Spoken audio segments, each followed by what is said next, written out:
Bentrovati al meteo. Il weekend prosegue con un tempo più stabile grazie all'aumento della pressione, ma sarà soltanto una breve pausa perché lunedì tornerà la pioggia. Nel dettaglio sul Veneto, la grafica di domenica 25 ottobre ci mostra una situazione tutto sommato buona. Il tempo migliora e la giornata sarà per lo più soleggiata, precipitazioni assenti. Sulla pianura alternanza di nuvole e rasserenamenti con delle nebbie al mattino. Temperature minime tra 8 e 12 gradi, massime invece tra i 17 e i 20 gradi all'incirca. Ci spostiamo ora sul Friuli Venezia Giulia, tanto sole su tutti i settori, cielo al massimo poco nuvoloso, in nottata primi piovaschi. Temperature minime fino a 13 gradi, massime sui 19 gradi.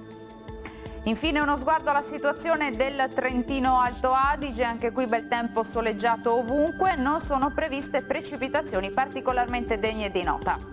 Temperature minime sui 7-8 gradi, massime sui 17-18 all'incirca. Dal meteo per ora è tutto, io vi auguro un buon proseguimento in compagnia di Antenna 3.